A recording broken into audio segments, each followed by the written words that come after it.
मृदुल अपनी पत्नी प्राची को बता रहा था कि आशा वृद्धाश्रम एक अच्छी जगह है, मम्मी पापा को वहीं भेज देंगे। वहाँ पर उनकी देखभाल भी अच्छे से हो जाएगी और इतने वृद्ध लोगों के साथ रहने से मन भी अच्छे से लग जाएगा। यहाँ पर बिना वजह की टोका टाकी करते रहते हैं। अब बिजनेस करने के तरीके बदल गए हैं, फिर भी अपनी बेकार की सलाह देते रहते हैं। प्राची ने कहा, वहाँ जाने के लिए मान तो जाएंगे ना? मृदुल ने कहा, मान ही जाएंगे। पापा तो शुरू से ही बहुत प्रैक्टिकल रहे हैं। यहाँ पर उनकी देखभाल के लिए जितना सर्वेंट को देना पड़ता है, उससे कम खर्च में उस वृद्धाश्रम में रह सकते हैं। मम्मी थोड़ी भावुक हैं, लेकिन पापा मना ही लेंगे। प्राची ने कहा, हाँ ये बात तो है, लेकिन फिर भी। मृदुल ने प्राची को याद दिलाया, तुम भूल गई क्या? जब पिछले साल आम का पेड़ कटवाया था तो मम्मी कितना मना कर रही थी।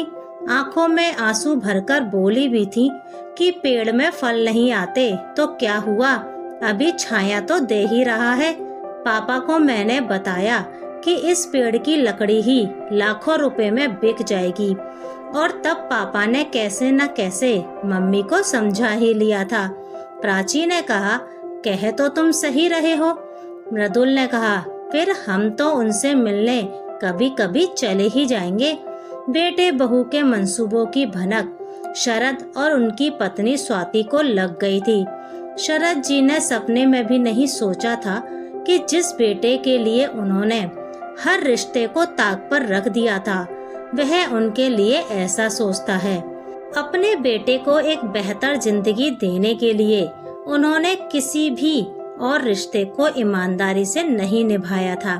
धन दौलत के लिए अपने सगे बड़े भाई तक को धोखा दे दिया था। उन्हें लगता था कि जैसा आभावों भरा बचपन उन्होंने जिया है, उनके बच्चे को वैसा ना जीना पड़े। मृदुल के मुंह खोलने से पहले उसकी ख्वाहिशें पूरी कर देते थे।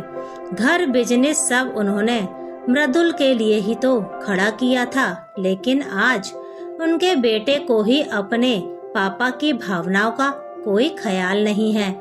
उन्होंने भी तो कभी किसी की भावनाओं का ख्याल कहाँ किया था, लेकिन वे अपने बेटे को अपना जैसे नहीं बनने देंगे। कुछ दिनों बाद आशा आश्रम से 2 लोग शरद के घर पर आए। दरवाजा मृदुल नहीं खोला। उनके यह बताने पर कि वे आश्रम से आए हैं तो मृदुल ने कहा, अरे हम तो 2 दिन बाद आपके यहाँ आने ही वाले थे। आपको तो मैंने आने के लिए कहा भी नहीं था। उनमें से एक ने कहा, हमें तो शरद जी ने बुलाया है। इतने में शरद जी भी आ गए और उन्होंने कहा, बेटा चौंकने की जरूरत नहीं है, तुम मुझे और स्वाति को आश्रम भेजना चाहते थे। मैंने तुम्हारी समस्या को सुलझा दिया है। मैंने यह घर आश्रम वालों को दान कर दिया है।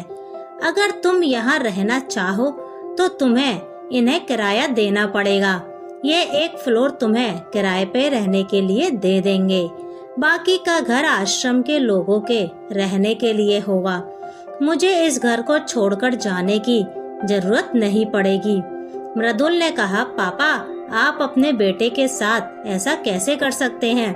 शरद जी ने कहा, बेटा मुझ जैसे प्रैक्टिकल आदमी को यही एक समाधान सही लगा। तुम्हें बताता तो तुम अपनी माँ को रिश्तों और भावनाओं का वास्ता देते, इसलिए तुम्हें बिना बताए ही यह निर्णय ले लिया। फिर सब कुछ तो मैंने अपने हाथों से ही बनाया है, तो तुमसे पूछने की जरूरत भी नहीं थी। पूरी जिंदगी अपने और अपने बच्चों के बारे में ही सोचा। आज सोचा कि चलो थोड़ा दूसरों के लिए भी सोचकर इंसान ही बन लिया जाए। एक और बात, ऑफिस में भी अब से तुम एक एम्प्लॉय की हैसियत से जाओगे। तुम्हारा वेतन आदि तुम्हें शर्मा जी ऑफिस के नए मैनेजर बता देंगे। सही लगे तो काम करो, अन्यथा तुम कोई और नौकरी भी ढूंढ सकते हो। मृदुल ने कहा, पापा आप यहीं रहो, हम सबके साथ इसी घर में। आपको कहीं जाने की जरूरत नहीं है। मुझसे गलती हो गई, जो आपको आश्रम भेजने के बारे में सोचा। शरद जी ने दृढ़ता से जवाब दिया, नहीं बेटा, तुमने कोई गलती नहीं की है। गलती तो मेरी परवरिश में थी, अब उसे सुधारने की कोशिश कर रहा हूँ। यह प्रैक्टिकल आदमी चाहता है कि उसका बेटा जाने कि जिंदगी परियों की कहानी नहीं है। जो बच्चे चांदी की चम्मच के साथ पैदा नहीं होते, उन्हें कैसे संघर्ष करना पड़ता है।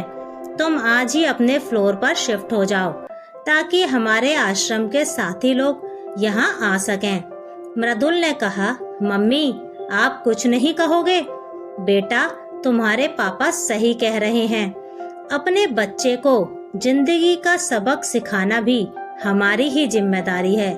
स्वाति ने दो टूक कहा और शरद के साथ चली गई।